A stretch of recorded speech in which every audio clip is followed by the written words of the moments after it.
여러분 안녕하십니까? 3월 22일 금요일 뉴스투데이 시작합니다. 이종섭 주 호주 대사가 일시 귀국하자 야당은 공세를 이어갔고 여당은 공수처와 야당이 답할 시간이라고 반격했습니다. 관심은 공수처가 이번에 이 대사를 소환할지인데 공수처 수사 상태를 볼 때 소환 가능성은 낮은 것으로 분석됩니다. 이남호 기자입니다. 민주당은 이종섭 대사를 즉시 해임하고 다시 호주로 돌아가지 못하게 한다고 강조했습니다. 이종섭 대사는 행사 때문에 귀국한 것 그 자체로 마치 국민의 뜻을 존중하는 것처럼 포장하려 하지만 본질은 여전히 대사직을 유지하고 있다는 것입니다. 최상병 순직 사건을 규명하는 국정조사와 특검, 그리고 이 대사의 임명 과정을 들여다보는 특검까지 쌍특검 1국조를 추진하겠다고 밝혔습니다. 다른 야당들도 이 대사가 떠날 때도 마음대로 떠나더니 들어올 때도 마음대로 들어와서 공수처를 겁박하고 있다고 비판했습니다. 본인 일정에 맞춰 조사를 준비해 놓으라니 공수처 수사를 백화점 쇼핑쯤으로 생각하는 듯합니다. 이 넘치는 자신감의 비결은 든든한 대통령 백입니까?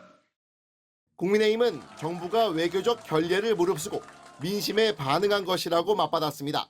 한동훈 비대위원장은 이 대사의 별다른 문제점을 찾지도 못한 공수처가 야당과 함께 정치질에 나선 것이라 반격했습니다. 중요한 선거 앞두고 이렇게 시끄럽게 언론 플레이하고 직접 입장문까지 내는 수사기관을 본 적이 없습니다. 이 대사와 여당이 조사를 재촉했지만 공수처는 시점에 대해 답을 하지 않았습니다. 앞서 공수처는 수사라는 게 갑자기 속도를 높여 전력 질주할 수 있는 게 아니라고 밝힌 바 있습니다. 공수처가 국방부와 해병대를 압수수색한 지 이제 2달 남짓으로 아직 압수물 분석도 끝내지 못한 상황.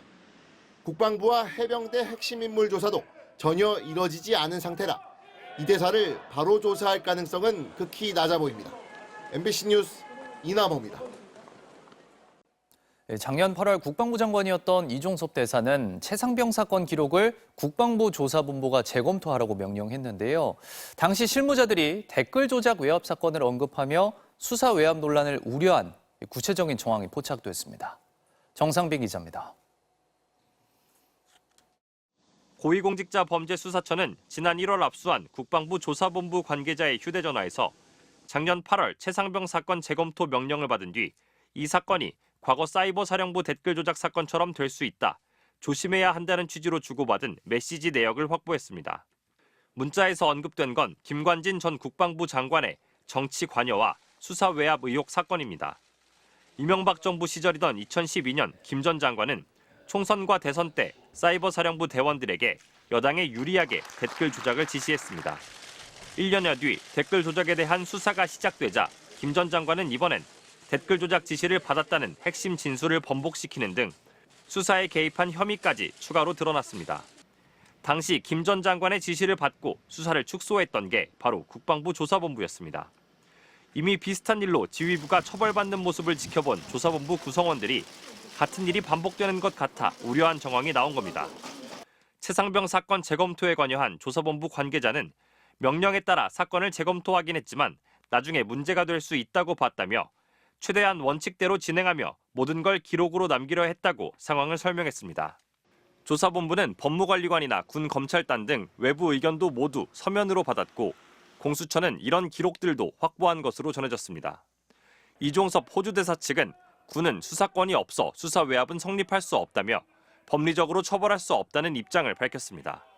하지만 공수처는 수사권과 상관없이 이첩 보류나 사건 회수, 재검토 등 이종섭 당시 장관의 명령들이 부당한지 따져봐야 한다고 보고 당시 실무자들을 차례로 조사할 계획입니다. MBC 뉴스 정상빈입니다. 민주당 서울 강북을 조수진 후보가 오늘 새벽 후보직을 사퇴했습니다. 변호사 시절 성범죄 가해자를 변호하고 2차 가해가 될 수 있는 주장까지 한 것으로 확인되면서 당 안팎에서 사퇴 요구가 잇따랐습니다. 김건희 기자입니다. 민주당 서울 강북을 후보로 공천된 조수진 변호사가 후보직을 사퇴했습니다. 조 변호사는 오늘 새벽 자신의 SNS를 통해 제가 완주한다면 선거 기간 이 논란은 계속될 것이라며 사퇴 의사를 밝혔습니다. 변호사로서 언제나 의뢰인을 위해 최선을 다했다면서도 국민들께서 바라는 눈높이와는 달랐던 것 같다고 덧붙였습니다. 조 후보는 변호사 시절 다수의 성범죄자들을 변호했고 그 과정에서 2차 가해로 해석될 수 있는 주장까지 한 것이 알려졌습니다.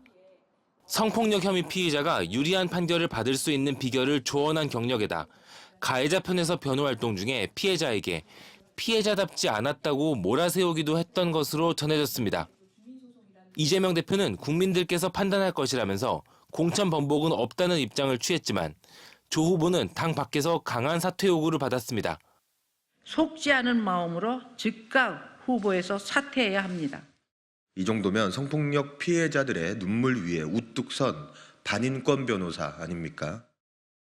이에 더해 여성단체는 물론 당내에서도 공천 취소 요구가 나오면서 조 후보가 자진 사퇴 형식으로 마무리한 것으로 보입니다. 후보 등록 마지막 날 새벽 후보가 사퇴함으로써 이 지역에선 앞서 공천 결정이 취소된 정봉주 전 의원과 조수진 변호사에 이어 세 번째로 후보를 찾아야 하는 상황을 맞게 됐습니다. 민주당에게는 새로운 전략공천 후보자를 빠르게 지명하거나 경선에서 2차례 패배한 이 지역 현역 박용진 의원을 공천하는 선택지가 있습니다.